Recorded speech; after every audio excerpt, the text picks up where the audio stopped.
ఈ రాష్ట్రానికి సంబంధించినటువంటి అత్యంత కీలకమైనటువంటి జలవనరు మనకు కృష్ణా నది. దక్షిణ తెలంగాణలో ఉండేటటువంటి 5 జిల్లాలకు మహబూబ్ నగర్, రంగారెడ్డి, నల్గొండ, సగం ఖమ్మం, హైదరాబాదు వీటన్నిటికీ కూడా ప్రాణదాయినిగా మనకు కృష్ణా నది జలాలు ఉంటాయి. మరి వాటి కోసం మనము నిరంతరం పోరాటం చేస్తూ వచ్చినాం. తెలంగాణ ఉద్యమ సందర్భంలో కూడా ప్రధానంగా జల సాధన విషయంలోనే మనము ఉద్యమాన్ని నిర్మించుకోవడం జరిగింది. అది ప్రజలందరికీ తెలిసిన విషయమే.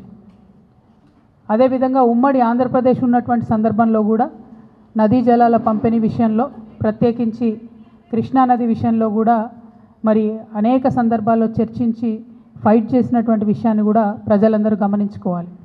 మరి ఆనాడు ఉమ్మడి ఆంధ్రప్రదేశ్లో ఉన్నప్పుడే మనకి ఇబ్బంది అవుతుంది కృష్ణానది కర్ణాటకను దాటి రావడం అని చెప్పి పెద్ద ఎత్తున సుప్రీంకోర్టులో కేసేస్తే ఆల్మట్టి డ్యామ్ హైట్ పెరగకుండా ఉమ్మడి ఆంధ్రప్రదేశ్లోనే మనందరికీ కూడా స్టే వచ్చింది. అటువంటి స్టేను ఇప్పుడు కర్ణాటక ఉల్లంఘిస్తూ మరి 1,70,000 ఎకరాలను సేకరించడానికి 70,000 కోట్లను రిలీజ్ చేస్తూ మొన్న కర్ణాటక ప్రభుత్వం నిర్ణయం తీసుకున్నది. ఆ తీసుకున్నటువంటి నిర్ణయం మీద తక్షణమే మహారాష్ట్ర ముఖ్యమంత్రి గారు స్పందించారు. వీళ్ళు ఇట్లా 5 మీటర్లు ఎత్తు పెంచుకుంటే 100 టీఎంసీలు నీళ్లు నిల్వ కృష్ణాలో ఉంచుకుంటే మా మహారాష్ట్రలో 2 జిల్లాలు మునిగిపోతాయి కాబట్టి మేము దీనికి ఒప్పుకోము, మేము సుప్రీంకోర్టుకు పోతామని మహారాష్ట్ర ముఖ్యమంత్రి గారు, భారతీయ జనతా పార్టీ అక్కడ అధికారంలో ఉంది, వాళ్ళు ప్రకటించడం జరిగింది. మరిగా మన తెలంగాణ అత్యంత దారుణంగా మనం దుఃఖపడతాం. ఒకవేళ ఆల్మట్టి కనుక 5 మీటర్లు హైట్ పెంచుకొని 100 టీఎంసీలు కనుక వాళ్ళు నిల్వ ఉంచుకుంటే నిజంగా కూడా మన తెలంగాణ ప్రాంతంలో ఉన్న కృష్ణా నదిలో క్రికెట్ ఆడుకున్నాడు తప్ప ఇంకో దానికి పనికిరాని పరిస్థితి వస్తుంది. ఇప్పటికే నారాయణపూర్ దాటి ఆల్మట్టి దాటి మన తెలంగాణకి కృష్ణా నది రావడానికి ఆగస్టు దాటిపోతుంది. అయితే బీభత్సంగా వర్షాలు పడితే తప్పితే వరద రానటువంటి పరిస్థితి మనకి ఇప్పటికే ఉన్నది.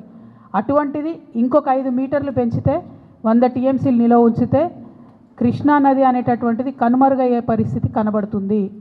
మరి ఈ విషయం గౌరవ పెద్దలు రాష్ట్ర ముఖ్యమంత్రి గారు, కాంగ్రెస్ పార్టీలో ఉన్నటువంటి పెద్దలు, ఇరిగేషన్ మంత్రి ఉత్తమ్ కుమార్ రెడ్డి గారు వీరికి అర్థం అవుతుందా అర్థం అవుతలేదా అనేటటువంటి మీమాంసలో బాధలో తెలంగాణ బిడ్డలందరూ కూడా ఉన్నారు. ఇవాళ మహబూబ్ నగర్లో అనేక మార్లు కరువు జిల్లా కాబట్టి నీళ్ళ కోసం కొట్లాడినటువంటి ఎంతోమంది కార్యకర్తలు మొన్నటి నుంచి ఫోన్లు చేస్తూ ఉన్నారు. ఎందుకోసం ప్రభుత్వం దీని మీద మాట్లాడతలేదు, మరి దీన్ని ఎట్లా ఆపడం, అక్కడ నీళ్లు తీసుకుంటే అక్కడ వాళ్ళు 5 మీటర్లు పెంచుకుంటే మన పరిస్థితి ఏంటి. తెలంగాణ ఉద్యమ సందర్భంలో స్వయంగా నేను కూడా కర్ణాటక భూభాగంలోకి వెళ్ళి పరిశీలన చేసి వచ్చిన. మనకు ఆనాడు హైదరాబాద్ స్టేట్లో నిజాము ఆర్డిఎస్ ప్రాజెక్టు కట్టడానికి కర్ణాటకలో కూడా భూమి తీసుకొని పెట్టినటువంటి పరిస్థితి ఉండే. ఎందుకో అన్ఫార్చునేట్లీ ఈ 10-12 సంవత్సరాలలో మనం ఆర్డిఎస్ ప్రాజెక్టును కూడా పూర్తి చేసుకోలేకపోయినాం. దాని బదులు తుమ్మిలో కడదాం అనుకున్నాం, అది కూడా కంప్లీట్ కాలేదు. డిండి కంప్లీట్ కాలేదు. అన్ఫార్చునేట్లీ పాలమూరు రంగారెడ్డి కూడా కంప్లీట్ కాలేదు. కానీ అక్కడ మనం చిన్న జల వనరులను మిషన్ కాకతీయ ఇట్లాంటి పేర్లతోని చెరువులను రిపేర్ చేసుకున్నాం, కొన్ని పెండింగ్ ప్రాజెక్టులు చేసుకున్నాం. కాబట్టి మహబూబ్ నగర్, నల్గొండ, ఖమ్మం, రంగారెడ్డి ప్రాంతాల్లో నీళ్ళు వచ్చినాయి, పంటలు పండించుకున్నారు రైతులు.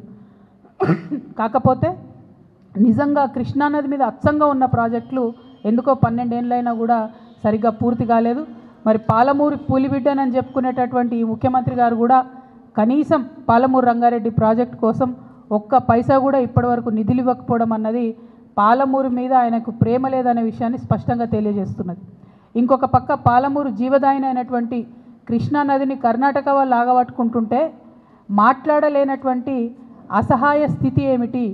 అక్కడున్నది మీ కాంగ్రెస్ గవర్నమెంటే, అక్కడున్నది సిద్ధరామయ్య గారే. మరి ప్రజలందరికీ, దేశమందరికీ ఢిల్లీలో సుప్రీంకోర్టు ఉంటే మీ కాంగ్రెస్ పార్టీ గారి సుప్రీమో సోనియా గాంధీ గారే మీకు సుప్రీంకోర్టు కదా. మరి ఆ సోనియా మేడంతో నన్ను ఒక ఫోన్ చేయించండి సిద్ధరామయ్య గారికి, ఒక్క నిమిషంలో ఆగిపోతుంది కదా ఈ ప్రాజెక్టు. ఎందుకు 5 జిల్లాలకు మనకు నీరు రాదు, 5 జిల్లాల రైతాంగానికి ఇబ్బంది అవుతుందంటే ఎందుకు స్పందిస్తలేరని నేను ముఖ్యమంత్రి గారిని సూటిగా ప్రశ్నిస్తూ ఉన్నాను. నేను డిమాండ్ చేస్తూ ఉన్నాను, తక్షణమే మీరు సుప్రీంకోర్టుకు వెళ్ళాలి, మీరు దీన్ని ఆపాలి. మన ముఖ్యమంత్రి గారికి ఒక అలవాటు ఉన్నది, అవసరం లేని దానికి సుప్రీంకోర్టుకు పోతాడు ఆయన. విద్యార్థులు, నిరుద్యోగులు వాళ్ళకి సంబంధించి నిన్న హైకోర్టులో మంచి తీర్పు వచ్చింది. ఆ విషయంలో మాత్రం భేషజాలకు పోయి డివిజన్ బెంచ్కి పోయినారు, సుప్రీంకోర్టు కూడా పోతారట. అంటే ఇంకా 1 ఇయర్ నిరుద్యోగులకు ఇబ్బంది అవుతుంది, గ్రూప్ 1, 2, 3 నోటిఫికేషన్లు ఆగిపోతాయి. అటువంటి విషయంలో మాత్రం మన ముఖ్యమంత్రి గారు సుప్రీంకోర్టుకు పోతారు. కానీ బీసీల విషయంలో రాష్ట్రపతి దగ్గర బిల్లు పెండింగ్ ఉంది, సుప్రీంకోర్టు కొండని మేము మొత్తుకుంటున్నాం. ఇంతవరకు ఆ విషయంలో సుప్రీంకోర్టు కోలే. బీసీలు ఏమన్నా కానీ, నిరుద్యోగులు ఏమన్నా కానీ ఆయనకు అనవసరం. ఎవరు హ్యాపీగా ఉండాలి? కాంగ్రెస్ పార్టీ బాగుండాలి, సోనియా గాంధీ గారు హ్యాపీగా ఉండాలి, సిద్ధరామయ్య గారు పక్క రాష్ట్రంలో హ్యాపీగా ఉండాలి. కాబట్టి మన నీళ్ళ విషయంలో సుప్రీంకోర్టుకు పోరు. నేను డిమాండ్ చేస్తూ ఉన్నా, మీ వైఖరిని తెలంగాణ ప్రజలు గమనిస్తూ ఉన్నారు. మీరు నిజంగా పాలమూరు పులిబిడ్డనా లేకపోతే ఉట్టి పేపర్ టైగరా అన్నది ఈ ఆల్మట్టి ఎత్తు ఆపడంలో మీ సంగతి ఏందో తెలంగాణ ప్రజల ముందు బట్టబయలు కానుందని ఈ సందర్భంగా తెలియజేస్తూ, మరి ఎట్టి పరిస్థితులలో మీరు పోకపోతే మేము బనకచర్ల కోసం కోర్టుకు వెళ్తామని చెప్పినాం, మేము వెళ్తూ ఉన్నాం. మీరు ఇప్పుడు కూడా సుప్రీంకోర్టులో కేసు అయిపోతే మరి తెలంగాణ జాగృతి నుండి ఖచ్చితంగా మేము ఇంటర్వ్యూని కావాల్సి వస్తుంది. ఎందుకంటే మీకోసం వెయిట్ చేసుకుంటూ మీనమాషాలు లెక్క పెట్టుకుంటే అయ్యగారి కోసం అమాస ఆగదన్నట్టు మొత్తం వాళ్ళు నీళ్లు దోసుకుపోయే పరిస్థితి ఉంది. ఒక పక్కనేమో గోదావరిలో చంద్రబాబు నాయుడు గారు దోసుకుపోతుంటే చూసుకుంటూ ఊరుకుంటారు, ఇంకో పక్కనేమో కృష్ణా నదిని వాళ్ళు ఆడ ఆగబడుతుంటే మీ కాంగ్రెస్ ప్రభుత్వం ఉంది కాబట్టి చూసుకుంటూ ఊరుకుంటారు. ఇది కరెక్ట్ వైఖరి కాదు. దీని మీద తక్షణమే ముఖ్యమంత్రి గారు స్పందించాలని నేను డిమాండ్ చేస్తున్నా. ఎట్ ద సేమ్ టైం నేను అనేక మార్లు చెప్పిన మన నాగార్జున సాగర్ డ్యామ్ని వీళ్ళు అధికారంలోకి వచ్చిన కొత్తలనే కేంద్ర ప్రభుత్వానికి ఇచ్చేసి వచ్చిండ్రు. ఇప్పుడు పరిస్థితి ఏంటంటే చిన్న రిపేర్ వర్క్ చేయాలి నాగార్జున సాగర్లో అంటే 2 నుంచి 3 నెలలు పడుతుంది. వీళ్ళు కేఆర్ఎంబీకి రాయాలి, కేఆర్ఎంబీ ఇంకెవరికో రాయాలి, అక్కడ నుంచి పర్మిషన్ రావాలి. అంటే మన భూభాగంలో మన డబ్బులతో కట్టిన ప్రాజెక్టులకు కూడా పర్మిషన్లు వస్తున్నాయి, పర్మిషన్లు రానటువంటి పరిస్థితి. కాబట్టి దీని మీద కూడా తక్షణం స్పందించాలి. అన్నిటికన్నా ఇంపార్టెంట్ ఇప్పుడు కృష్ణా వాటర్ బోర్డు మీటింగ్ మన జరగబోతూ ఉన్నది హైదరాబాద్లో. కృష్ణా ట్రిబ్యునల్ హియరింగ్ జరుగుతూ ఉన్నది హైదరాబాద్లో, ఈ వారంలో జరుగుతున్నది.